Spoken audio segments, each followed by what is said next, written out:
You got something I need.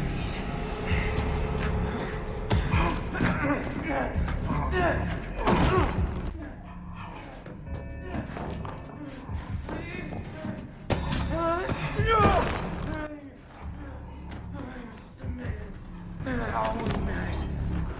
Looking at you now.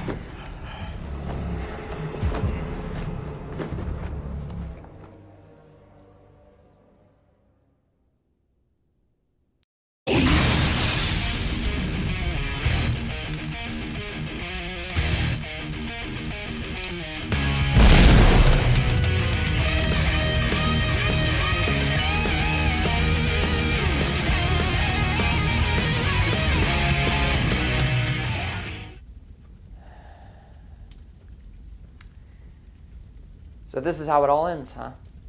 This is how the entire story arc between Laurie Strode and Michael Myers comes to an end. Huh, Blumhouse, production company of Whiplash and Get Out? What about you, David Gordon Green? Somebody who broke out with stoner comedies and then rolled the dice to take on the horror genre by linking a sequel to an original movie made 40 years ago, negating all previous installments in a well-received and financially blazing sequel. Despite my assessment on it, you had all of the resources in the world. You had John Carpenter doing the score. You have cast members from the original John Carpenter horror classic and all the creative potential in the world necessary, not just to resolve one of the most renowned film arcs in Hollywood, but to also make up for your prior abashing atrocity that was Halloween Kills and then finish off this stumbling franchise on a high note. Instead of doing so, you have literally squandered everything that was established before. Not just with the first Halloween movie, but the first 2 rebooted horror sequels that you set up, all for the sake of subverting expectations to act more deep than you actually are. Are you kidding me? Like, how did we get to this point? Honestly, why do writers think that it's okay to make crappy stories that audiences will just accept blindly just because the director wanted to try something different or because of the fact they subverted expectations? Everyone, listen. No matter how many times a filmmaker would want to subvert expectations, whether it be in a superhero movie where it's most common, horror, animated, action, whatever, execution matters. Consistency and logical writing choices matter. But unfortunately, I guess we're just not in this day and age anymore because people will just take it regardless of whatever brand it is. Micro rant aside, what I'm getting at here is that out of all the garbage horror movies that I have seen in my lifetime, whether I have reviewed them on my channel or posted reviews about them on social media platforms, this is single-handedly, bar none, without a stammer from my tongue or any facetiousness from my tone, the worst Halloween movie since Rob Zombie's reboots, and one of the worst horror movies that I have ever seen this decade. Halloween Ends is a demonic nightmare of a movie that desecrates its characters, its iconic slasher, all of its stories, and also fails on all levels of production and entertainment value. How this pile of urine-soaked fox poop managed to get the green light with this script makes me disgusted beyond any conceivable measure. Speaking of script, Halloween Ends transpires 4 years after the town of Haddonfield banded together to butcher the embodiment of pure evil himself, our good old buddy and slasher Michael Myers.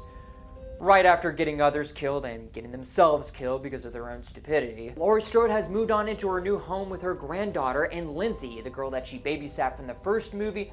But what about Michael Myers? Well, in the shadows, lurking, killing innocents, all the while plotting a way to finish off Laurie once and for all. Nah, I'm kidding. Here's the actual plot of the movie. There's this guy named Corey Cunningham, right? Okay. Who, in the beginning of the movie, oh my god, accidentally murders a kid he was babysitting, gets arrested, but is eventually cleared. Yes, we're gonna talk about that intro because it is the main catalyst of this freaking movie. After he's been released, he's been cursed at by the boy's mom and tormented by horrible high school bullies. The silver lining in his life, Allison, Laurie's granddaughter, falls head over heels for the guy, and the two have a budding romance. All is going swell for this chap, but one day, after having a grave encounter with Michael Myers, his life begins to spiral down towards chaos as he decides to tag team with Michael Myers and take revenge on those who hurt him and his girlfriend and those who are trying to take Allison away from him, including Laurie. No, really, that is the actual plot of Halloween Ends. So, with a monumental piece of crap like this, where should we start? How about we talk about how ghastly the characters are, with first up to bat being Corey Cunningham.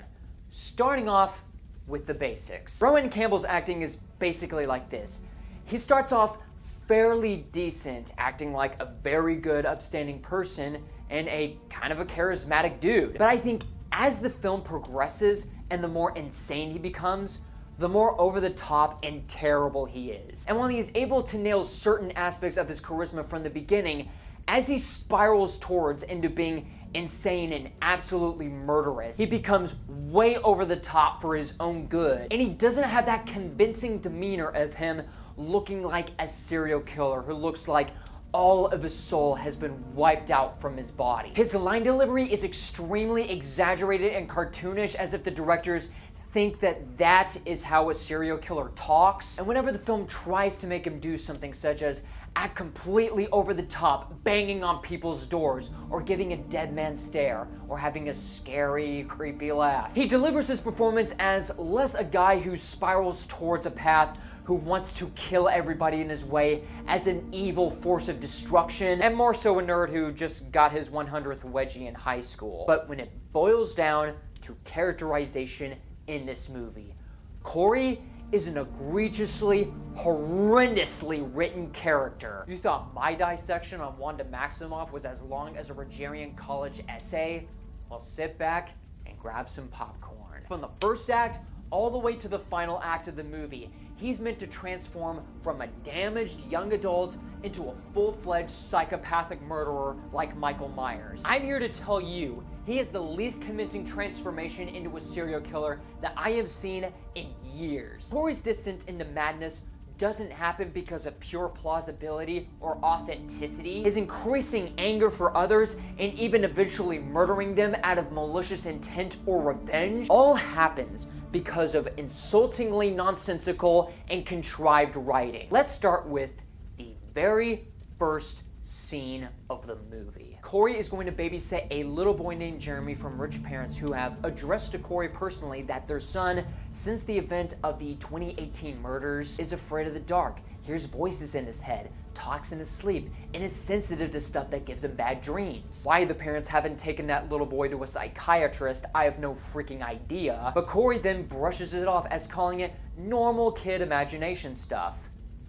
Yes, you heard that right. However, the kid turns out to be an absolute jerk towards his babysitter, chooses to watch The Thing, and plays a trick on Corey to make him think that he's been stabbed with a bread knife in his attic. Really coincides with the description that the parents just gave out, huh, movie? Corey gets locked inside the attic and Jeremy is teasing him. Growing impatient and furious, Corey decides to Sparta kick the door open. Now, Jeremy doesn't back away when this happens, he just stands there, doing nothing, like an idiot. And when Corey is successful, Jeremy gets kicked over the top floor balcony and lands on the first floor. And all of this happens when the parents arrive at the exact same time and the exact time of night to witness their son's death. Not to mention, in the most eye-rolling way possible, them arriving to the house only to hear Corey scream, not literally, "I'll kill you, Jeremy." What you just heard is some of the worst pieces of writing for an introductory sequence that I have seen in ages. It's so horrible, not even Wikipedia can justify it. But anyway, moving right along. From that point on, we find out 4 years later that he's been cleared of the manslaughter. We don't know how the trial went, what happened after the trial, what happened during the trial, and he's being tormented by strangers around him, such as the sloppily written, stereotypical high school bullies that just have to show up whenever the plot needs them to. Apparently, he doesn't have a therapist to help him develop a healthy psyche or to have him let go of his turmoil or hatred towards people mocking him. Even potentially good character development scenes that he could have with great people that he's come across, such as his father or even Laurie Strode, are just wasted. Even elements such as him looking at himself in the mirror all so intensely, or even talking to Allison having a what have I become phase whenever he kills someone, are half-assed mishandled opportunities that could have made him a better, or dare I say, sympathetic character. There are other scripted and coincidental moments involving his character, such as when Corey and Allison are going to a Halloween party at a bar somewhere. Corey, out of all of the places in the world, just so happens to meet up with the exact same mother whose son that Corey accidentally killed, who in turn decides to talk so much crap about him. And an officer that was hitting on Allison before she met Corey just so happens to be at the exact same diner that Allie and Corey are having a date at, which allows Corey to get angry, smash the table, and tell the guy to back off. And we will talk about that moment later down in this review. And why does he decide to become the second coming of Michael Myers, you inquire? As mentioned in the synopsis, whenever somebody is trying to get in the way of his relationship with his girlfriend, or tries to mess with him or her in any way, he decides to kill them. In fact, one of his lines when talking to Laurie, figuratively and literally, is, "If I can't have her, no one will." Basically, what it boils down to is that Corey is a bloodthirsty, murderous white knight whose descent into villainy is completely contrived, makes little to no sense whatsoever as we continue to talk about this in the review, in a narrative that is the equivalent of a dumpster fire getting napalmed. Oh, and speaking of Allison, her character in this movie is flat out unrecognizable. Allison is now somebody to make decisions that are completely out of character for her to do, or as a plot device in order to take part in some of the worst romance that I have seen on screen since Tessa Young and Hardin Scott in After, and Anastasia Steele and Christian Grey in 50 Shades of Grey. The script has to force these two together in a relationship so fast that it skips any kind of character development just to get the plot going. Like Allison, just after looking at Corey once, immediately starts falling for him, asking him out after his doctor's appointment, and even asking him how to ride his bike, etc, etc, etc. And it has to rely on Allison being so moronic not to notice the multitude of red flags, such as her being sorry for him when he tells her at a certain point in an incredibly vague fashion, "I killed someone." Not the fact that he stabbed a hobo in self-defense that was trying to gut him with a knife. Not the fact that the stupid high school bully stereotypes threw me over a bridge and almost ended my life. Not the fact that I came across Michael Myers in a sewer that almost choked me to death. Oh, just you wait, we're gonna get to that in a moment. Her not realizing that her coworker and her boss are not visible while Corey killed them both. Corey aggressively shouting at her ex-officer boyfriend, or her getting shoved against the wall by Corey whenever she's asking, "Where have you been? And why do you have bloody marks all over your face?" And even when Laurie herself is worried and states that Corey is bad news and sees evil in him on the level of Myers himself, Allison treats her grandmother like crap and then tells her that Corey is the only person that made her feel something. Shame about the boyfriend who tried to redeem himself after he cheated on you to help you fight Michael Myers off, only to sacrifice his life for you. But Corey, he's the one, for reasons, because David Gordon Green doesn't know how relationships work. Then there's poor Laurie Strode.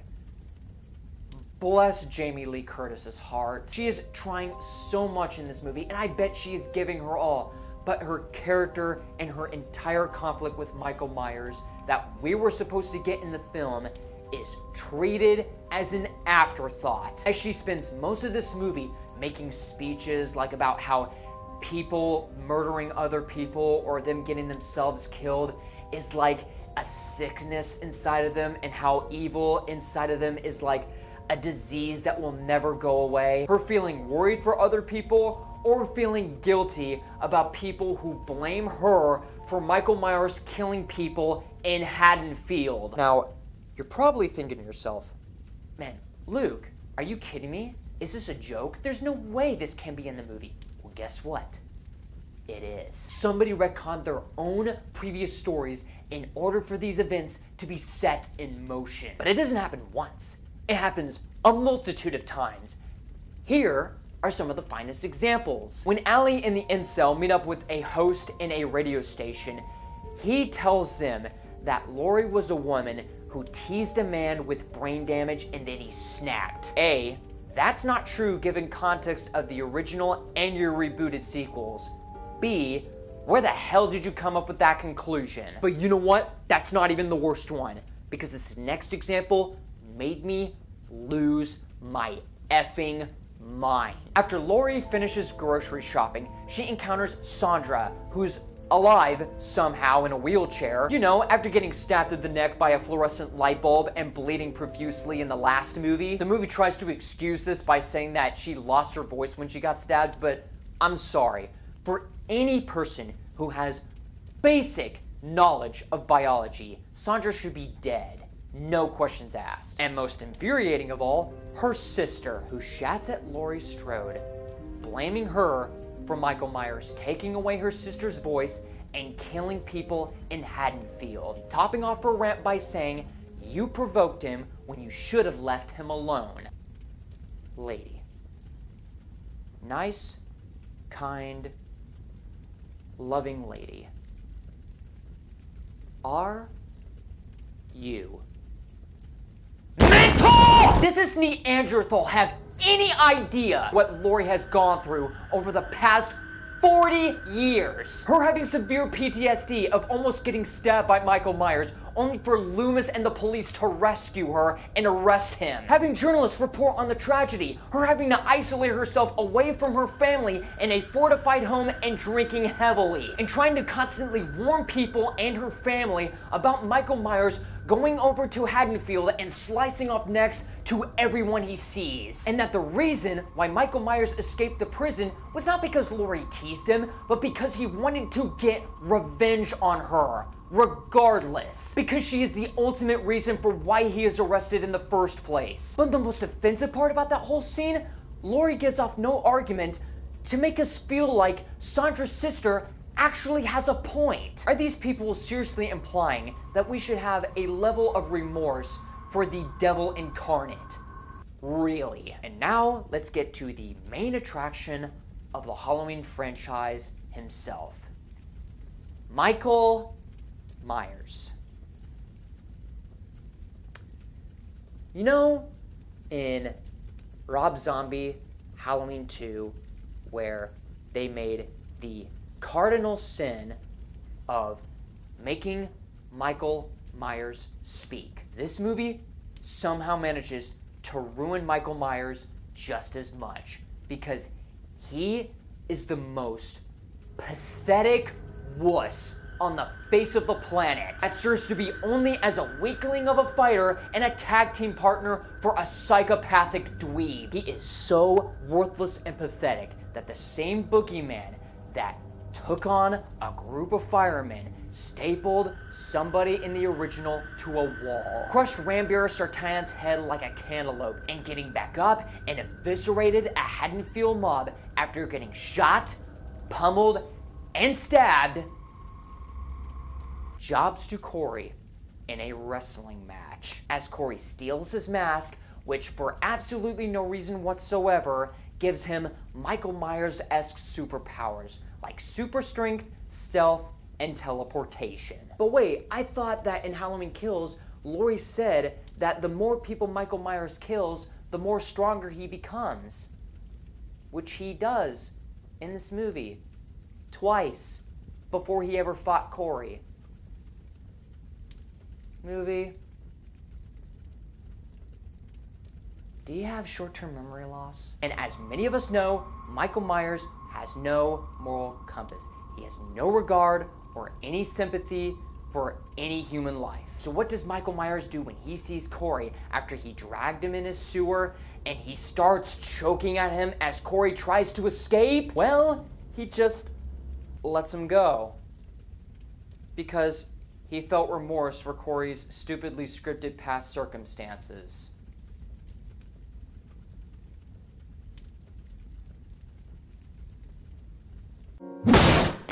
Now that we got the important stuff out of the way, regarding the production, the audio design is laughable. Every time someone's arm is snapped, skull is crushed, body is smashed, the audio of just simple things like bones cracking sounds like something that was out of a cartoon splat from Nickelodeon. This movie has a $20 million budget and they couldn't afford one sound effect that made it sound convincing at all. On the acting side of things, the film consists of performers delivering phoned in, cartoonish, over the top, or just straight up bad performances. And the other side of the coin, where you have certain actors who are really good in the roles that are just given bad, catastrophic material to work with that damages their characters. And all of the horror elements that were exemplary in the original that made Michael Myers truly scary, such as the atmosphere and the synthesized score, all of that is once again gone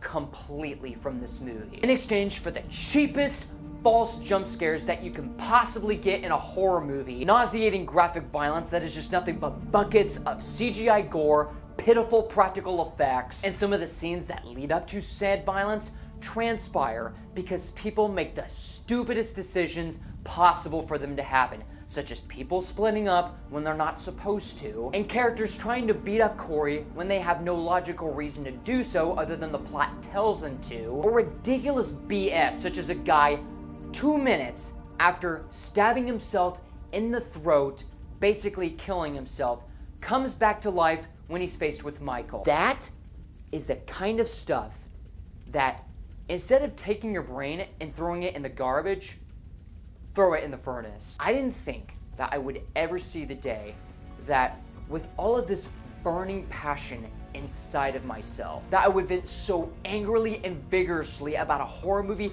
to such a ferocious standard in my entire life. But Halloween Ends just how I managed to make that foretelling come to fruition. An insulting, diabolical conclusion that closes the book on this franchise that has such little respect and coherency, that retcons its own material in this amnesiac narrative with the odious of payoffs, character assassinations, and storytelling with so little production value or even the simplest of things like entertainment for people to be invested in. The sad part about all of this is that there are some people out there who legitimately think this is good, like this is of high quality, that it's underrated. I have no earthly clue what they were watching, but it's certainly what was on movies or on streaming services. This is a disgraceful cinematic embarrassment to the Halloween franchise, to the icon of said franchise, to its legacy characters, and to the horror genre. And anyone involved in the making of this movie